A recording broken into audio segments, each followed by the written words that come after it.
Now we're going to study about electric flux. If in simple terms I have to tell you what is electric flux, it means that number of electric field lines passing through a particular area.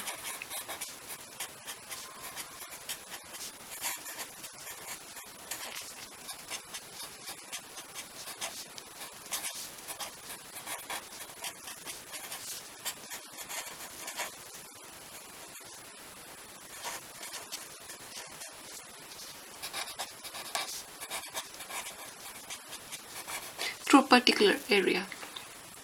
Okay. So suppose that you have uniform electric field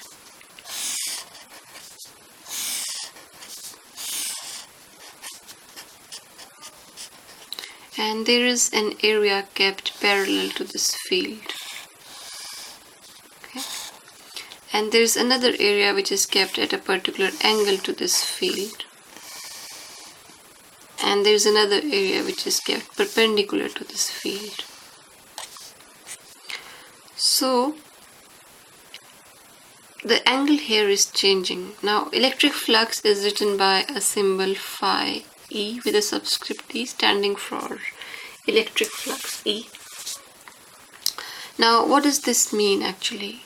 It means that in the first case, the area, if this is the area is parallel to the field. In the second case, area is at a certain angle to the field. In the third case, the area is perpendicular to the field. Okay.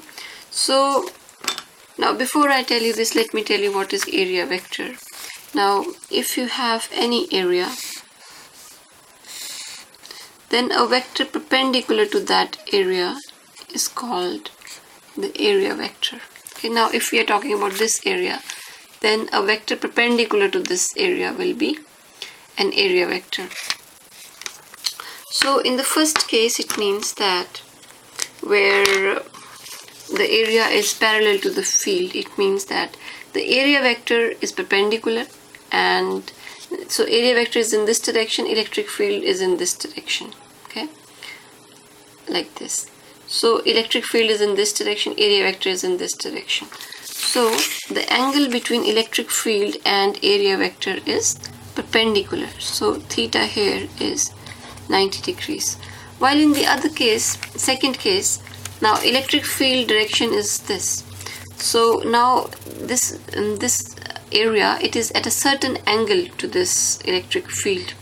What does this mean?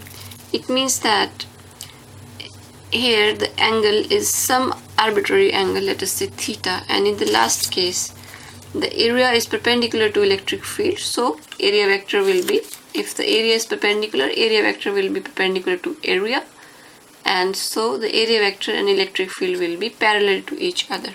So in this case area vector will be this, and so theta will be 0.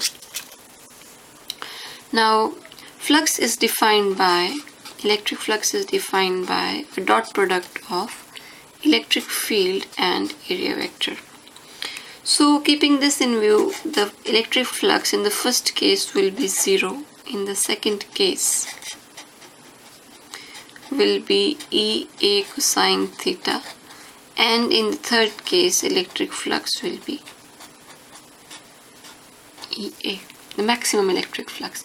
So you see that if the area is perpendicular to the electric field lines, the flux will be maximum.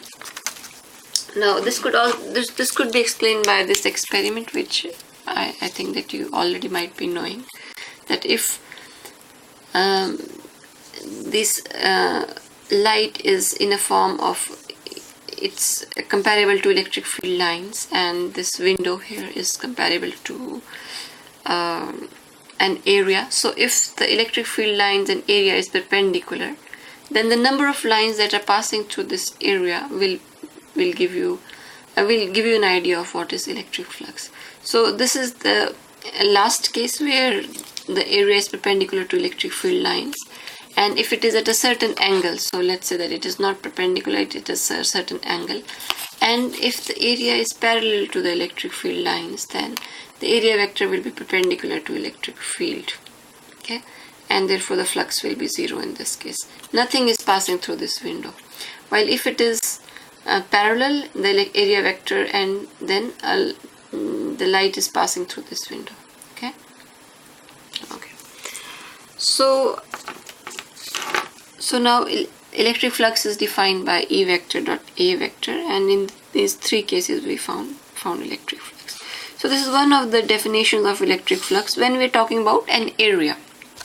But now suppose that we want to find out what is the electric flux through a closed surface.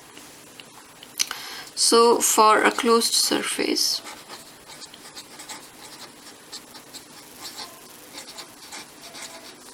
first of all, you need to know what is a closed surface. A closed surface means a surface which is closed from all the sides. For example, a cube, a sphere, a cylinder. So let us say that you have any arbitrary closed surface. So by closed surface we mean a surface covering a volume. That may be a cube, that may be a sphere, okay? A cube, a cuboid, a cylinder, okay? So let us say we have any arbitrary three-dimensional surface, and let's say that we're talking about a small part of the surface of this closed surface, okay? And let us say that for the electric field at this point is E vector, and the area vector, will always be perpendicular to the area. So this will be our area vector. Let's say the small area we're talking about. Let's say the area vector for this will be dA vector. So for such a situation, the electric flux through this small area will be E vector dot dA vector. Now this is from a very small part of the area, but suppose now that I want to find out the flux through the entire area. So in order to do that, I'll have to take an integral of this, and therefore the total flux will be given by an integral. Now we use this circle over the integral to show that it is a closed surface that we are talking about. Okay. So this symbol means integral over the closed surface.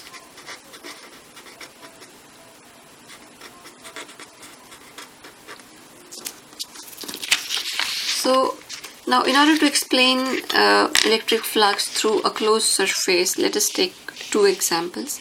Let us say that in first example there is a cube and electric field lines, they are passing through this cube.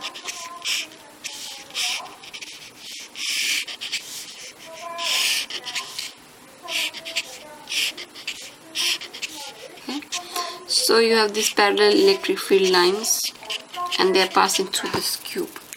Now what will be the total electric flux through this cube? If you have to give a reason based on the basic definition we said in the very beginning, that electric flux is the total number of lines, net lines passing through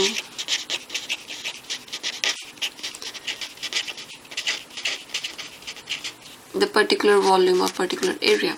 So in this case, because the number of lines that enter the cube is equal to the number of lines leaving. Okay, so the total flux, so number of lines that are entering is equal to number of lines leaving. So the total flux will be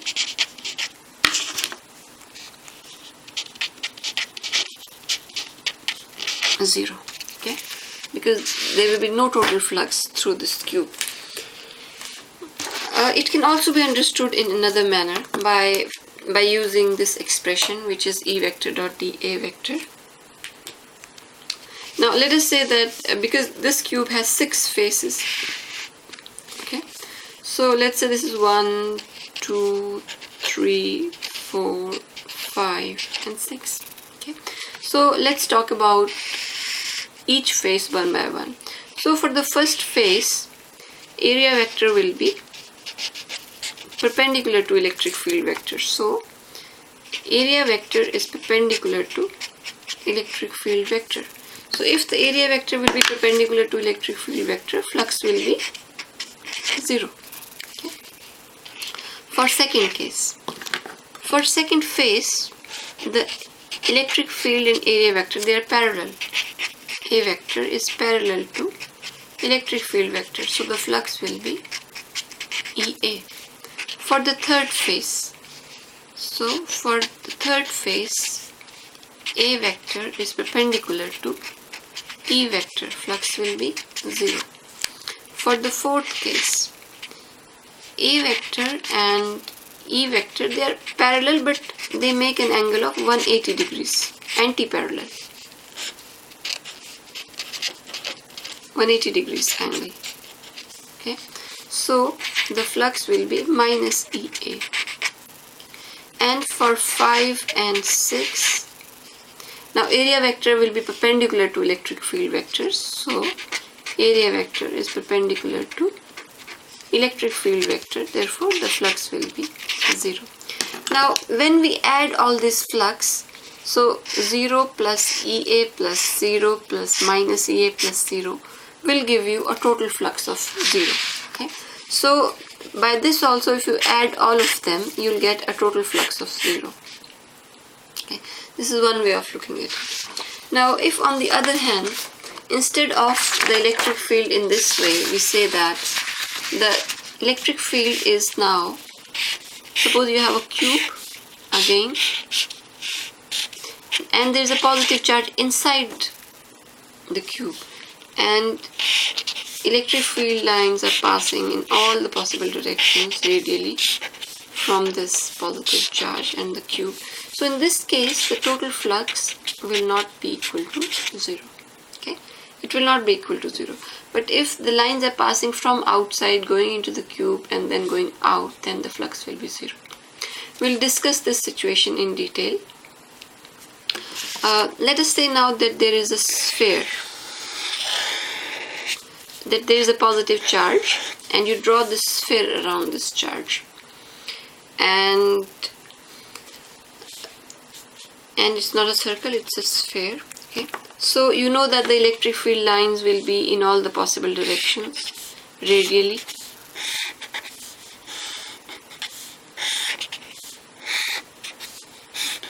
Okay, so electric field lines will always be perpendicular to the surface.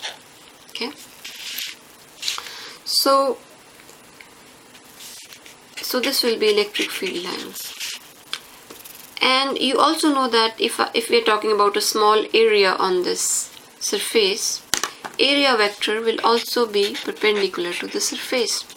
Now, what does this mean actually? It means that we are talking about a surface, a sphere actually, and electric field will be always perpendicular to the sphere. Now, I don't have anything to give you an example, but it just means that we're talking about a sphere and the electric field is always perpendicular to the sphere because of this charge.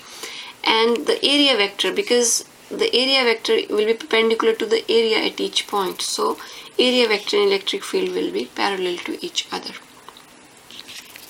Therefore, from here we can say that the total flux will be E vector dot, let's say it's a small area, dA vector integral. Okay, now there's another thing to understand here is that if the R remains constant and charge remains constant, the electric field will be a constant. This is because electric field due to any point charge is given by KEQ upon R square. So if R is constant, charge is constant, electric field will be a constant.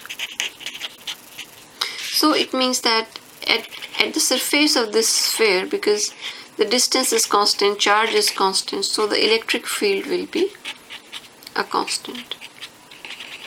So if electric field is constant, let us take the electric field outside. Theta, you know, is 0, so it will be integral of dA. So now it's a sphere, so the total area of the sphere is 4 pi r square.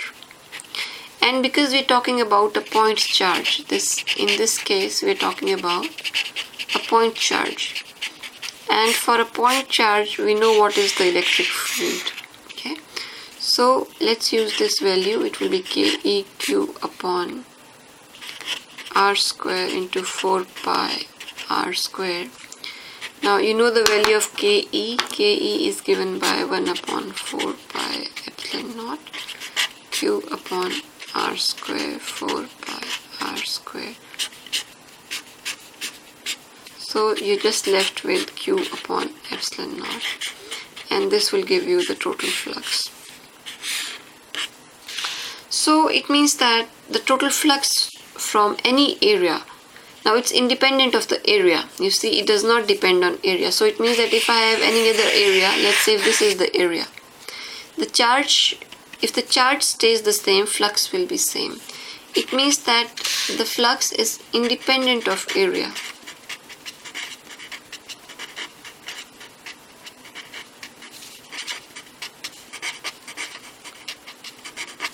It depends only on charge. Okay, it depends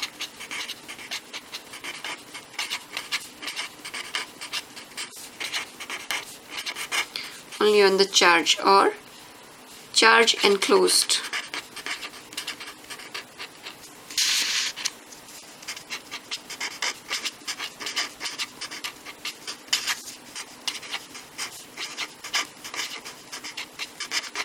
Charge enclosed by a surface. So it means that if this charge is constant, you might take any area, the flux will stay constant, because Q inside is still Q. If we take this area, or this area, for these three areas, the total flux will be constant. It will be Q upon epsilon naught. So we can say that in general, the total flux will be given by the charge inside the area upon epsilon naught. Now there's another definition of flux, which is one is this one and the other one is this one. So if we combine both of these, what we get is integral of E vector dot dA vector will be equal to charge enclosed divided by epsilon naught, and this is known as Gauss's law. I'll take this in more detail in the next video.